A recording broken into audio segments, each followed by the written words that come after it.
जय हिंद दोस्तों, आप सभी का स्वागत है हमारे YouTube channel credible classes online tech पर। तो हम लोग पढ़ रहे हैं इकोनॉमिक्स क्लास 12th का, और उसमें भी हम लोग पढ़ रहे हैं माइक्रो इकोनॉमिक्स यानी कि व्यष्टि अर्थशास्त्र। आप लोग यहाँ देख सकते हैं। इसके पहले बहुत सारे टॉपिक्स को बताया जा चुका है, जैसे कि उत्पादन संभावना वक्र यानी कि पीपीसी, और उसके भी पहले अर्थव्यवस्था क्या होती है, अर्थव्यवस्था के प्रकार क्या होते हैं, अलग अलग टॉपिक्स आपको बताए जा चुके हैं। आज जो हम लोग का टॉपिक है इस माइक्रो इकोनॉमिक्स के वीडियो लेक्चर में, दैट इज अपॉर्चुनिटी कॉस्ट यानी कि अवसर लागत। अब दोस्तों, अवसर लागत एक बहुत इंपॉर्टेंट टॉपिक है जो आपसे पेपर में पूछा जाता है। तो आइए सबसे पहले हम लोग समझते हैं कि लागत क्या होता है। लागत का मतलब आप सब लोग को पता होगा, इंग्लिश में इसको बोलते हैं कॉस्ट। हम लोग दिन भर में बहुत सारी ऐसी चीजें यूज करते हैं, प्रयोग करते हैं, जिसको हम लोग कॉस्ट कहते हैं। कॉस्ट मतलब लागत। जैसे अगर हम इस पेन को भी खरीद रहे, इस मार्कर को भी कर रहे हैं, तो इसमें हमारी लागत लग रही है। आप कहीं पर भी कोई सामान परचेज कर रहे हो खाने के लिए, तो उसमें भी आपकी लागत लगती है। लेकिन कहीं कहीं हम लोग दिन भर में कुछ ऐसे लागत लगाते हैं जिसको हम लोग बोलते हैं ये हमारा अपॉर्चुनिटी कॉस्ट था, यानी हमारी लागत तो लगी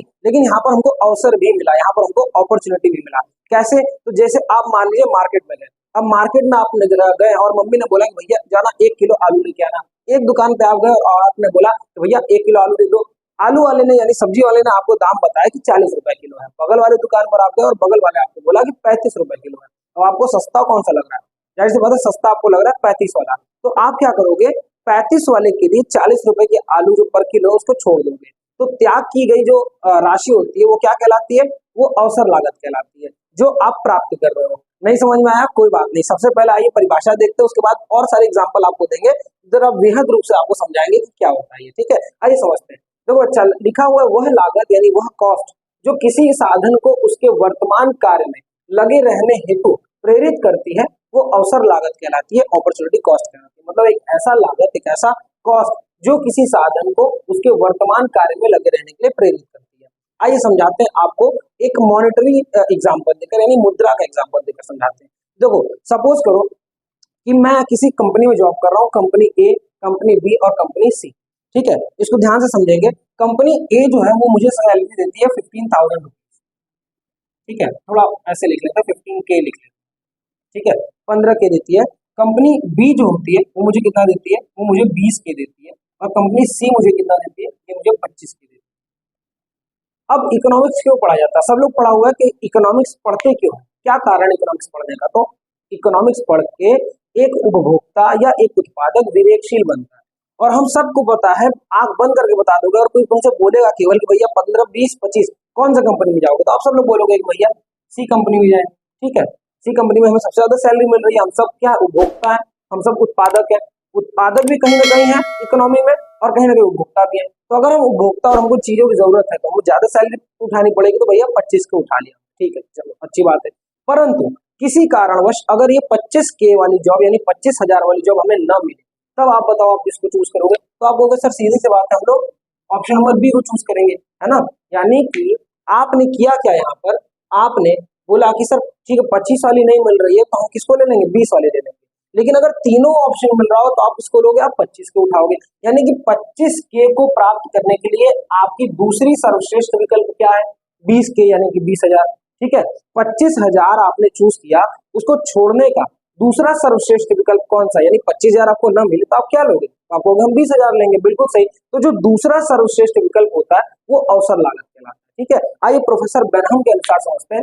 यहाँ पर प्रोफेसर बेनहम ने कहा है कि किसी वस्तु की अवसर लागत वह दूसरा श्रेष्ठ विकल्प है, याद रखिएगा दूसरा श्रेष्ठ विकल्प है, जिनका उन्हीं साधनों से यानी उतने ही साधन से या उतनी ही मुद्रा लगा करके, मौद्रिक लागत लगा करके उस वस्तु के अतिरिक्त, जो पहले वस्तु थी उसके अतिरिक्त किसी दूसरे वस्तु का उत्पादन किया जाता है। ठीक है, इसको बोलते हैं अवसर लागत। थोड़ा सा अभी भी सर थोड़ा बहुत चीजें समझ में नहीं आ रही है, थोड़ा थोड़ा हल्का हल्का फिर से थोड़ा समझेंगे। चलिए कोई बात नहीं, आइए देखते हैं। अब इसको भी हटा, एक कंपनी बी है, कंपनी सी है। एक कंपनी आपको 25K दे रही है, एक 20K दे रही है, 20,000, 25,000। आप कहोगे सर 25,000 हम लेंगे। लेकिन इस 25,000 को लेने के लिए आपने किस राशि का त्याग किया? जो राशि आपने त्याग की वही आपकी अवसर लागत कहलाती है। तो 20K आपने त्याग किया, तो ये 20K क्या कहलाएगी? 25,000 की 20,000 क्या कहलाएगी? अवसर लागत। ये 20,000 25,000 की क्या कहलाएगी? अवसर लागत कहलाएगी। चलो एक और एग्जांपल आपको देते हैं, थोड़ा और सिंपल इसको रखते हैं। ठीक है, और सिंपल कैसे रखें कि सपोज करिए कि आप संडे है और संडे को आपको मिलती है छुट्टी। अब आप संडे को सोच रहे हो कि यार संडे को क्या क्या कर ले आज, तो आपके पास 3-4 ऑप्शन है। आइए समझते हैं। तो आपका पहला ऑप्शन क्या है कि पहला ऑप्शन ये है कि आप अपने जितने डॉक्यूमेंट्स आज उसको क्या करोगे, व्यवस्थित करके रखोगे और सब चीजें एक जगह करोगे और जितने रफ डॉक्यूमेंट्स है उसको फोटो स्टेट उसको अलग कर लोगे। ये पहला काम हो गया, ठीक है। और दूसरा काम तुम सोचो नहीं यार आज एकदम आराम करेंगे, लाइट मोड में मूवी भी लगा के देखेंगे आराम से, तो कम से कम 2-3 मूवी आज करेंगे।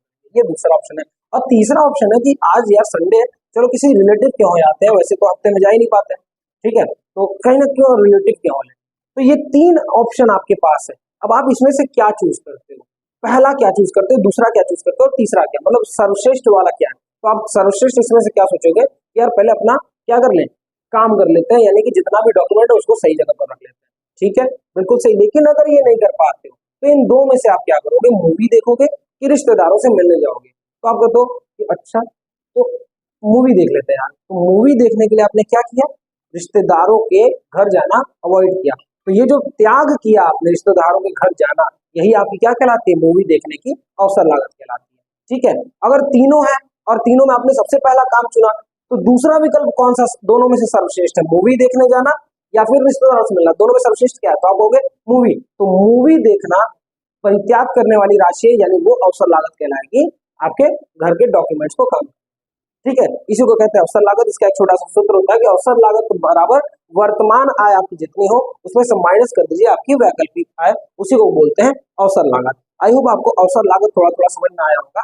अब थोड़ा सा मौद्रिक तरीके से भी देख लेते हैं, इस वाले पैराग्राफ को थोड़ा समझते हैं। किसी वस्तु की अवसर लागत वह दूसरा श्रेष्ठ विकल्प है जिनका उन्हीं साधन से या उतनी ही मौद्रिक लागत। अब ये वाला पॉइंट हाईलाइट करिएगा, उतनी ही मौद्रिक लागत। सपोज कीजिए कि 100 रुपए में एक किसान 10 kg गेहूं का उत्पादन कर लेता है और इसी 100 रुपए में वो 12 kg चावल यानी धान का या चावल का उत्पादन कर लेता है। तो वो इन दोनों में से क्या उत्पादन करना चाहेगा उस टाइम, जो उसको ज्यादा मिल रहा होगा या आप क्या उत्पादन कर चाहोगे, आप ही बताओ। तो आप कहोगे सर 12 kg चावल ज्यादा बेहतर लग रहा है, 2 किलो एक्स्ट्रा भी है। तो बच्चा 12 किलो चावल के लिए आपने छोड़ा क्या, आपने परित्याग क्या किया, आपने परित्याग किया 10 किलो गेहूं। तो 10 किलो गेहूं अवसर लागत है किसकी, 12 किलो चावल की। जो वस्तु छोड़ी जाती है, त्याग की जाती है, वो अवसर लगाती है, जिस अवसर लागत कहलाती है जिस वस्तु को आप धारण कर रहे हो या उन चीजों को पकड़ रहे हो। आई होप आपको अवसर लागत समझ में आया होगा। अगर आया है तो अपने 12th के सभी दोस्तों को भेजिए, स्टेटस पे इस वीडियो को लगाइए और जितना हो सके इसको शेयर कीजिए। थैंक यू सो मच, मिलते हैं अपने अगले वीडियो में। जय हिंद, जय भारत।